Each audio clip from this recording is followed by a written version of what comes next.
안녕하세요. 잡다한 축구 소식을 전하는 KK사커입니다. 좋아요, 구독, 댓글은 저를 신나게 합니다. 세르비아 최고 명문 츠르베나 즈베즈다에서 활약하는 대한민국 국가대표 미드필더 황인범이 잉글리시 프리미어리그 구단들 관심을 받고 있다는 현지 언론 보도가 나왔습니다.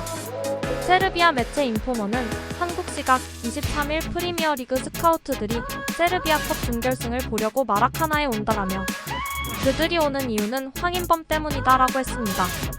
즈베즈다는 25일 오전 2시 홈구장인 세르비아 베오그라드의 라이코 미티치 스타디움에서 리그 최대 라이벌 파르티잔과 2023-2024 세르비아컵 준결승전을 치르게 됩니다. 마라카나는 라이코 미티치 스타디움의 애칭이다. K리그 대전 시티즌에서 뛰다가 지난 2019년 미국 메이저리그 사커 밴쿠버 화이트캡스로 이적한 황인범은 이후 루빈 카잔으로 이동해 활약하다가 러시아의 우크라이나 침공으로 자유계약 신분을 얻어 FC 서울에서 2022년 4월부터 3개월간 단기간 뛰었습니다. 이후 그리스 올림피아코스에서 주전 미드필더로 뛰었고 지난 여름 즈베즈다 사상 최고 이적료인 550만 유로 한화 약 80억 원의 동유럽으로 새 둥지를 틀었습니다. 황인범은 이번 시즌 세르비아 정규리그 그리고 유럽축구연맹 챔피언스리그 등 두 대회에서 29경기를 뛰어 골 5도움을 기록하고 있습니다. 이번에 황인범이 치르는 무대는 세르비아 축구협회가 주관하는 FA컵입니다.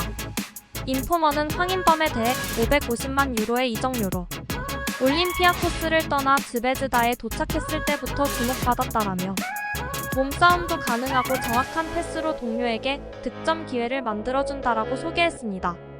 이어 소식통에 따르면 프리미어리그 중위권 구단들이 황인범의 영입에 관심을 보인다라며 황인범의 경력이면 수페르리가보다 더 강한 곳에서 뛸 수 있다. 즈베즈다도 거액의 제안이 오면 경영진이 고심하게 될 것이라고 했습니다. 황인범은 지난 여름에도 독일과 잉글랜드 등 서유럽 빅리그를 노크한 적이 있었습니다. 다만 올림피아코스가 황인범 이적에 상당히 저자세로 나서다가 유럽 주요 리가 이적 시장이 끝난 9월 초 세르비아 리그 이적 시장 마감 기한 막판에 황인범 이적을 추진하면서 즈베즈다 유니폼을 입었습니다. 황인범은 당시 즈베즈다로 이적한 주요 이유에 대해 유럽 대항전인 챔피언스리그 출전을 꼽은 적이 있습니다. 황인범은 실제 지난해 9월 맨체스터 시티와의 원정 경기에서 그라운드를 다부지게 누비며 유럽 축구 별들의 무대 신고식을 올렸습니다. 같은 해 12월 맨시티와의 홈 경기에선 챔피언스리그 데뷔골을 넣는 기염을 토했습니다. 즈베즈다는 세르비아 1부 리그에서 26승 2무 3패 승점 80점을 기록하고 6경기를 남겨놓은 상태에서 파르티잔 승점 70점을 훌쩍 따돌려 7회 연속 우승이 유력합니다. 즈베즈다는 이에 따라 내년 UEFA 챔피언스리그 본선에도 또 나서게 됐습니다. 즈베즈다에서 여러 기회들이 열려있지만 프리미어리그는 세계 축구의 엘도라도로 모든 선수들이 뛰고 싶어하는 무대에서 올해 28살인 황인범 입장에선 실제 제안이 오면 고민할 것으로 보입니다. 황인범 나이를 고려할 때 올 여름이 지나면 프리미어리그에 도전하기 상당히 힘들어질 수 있기 때문입니다.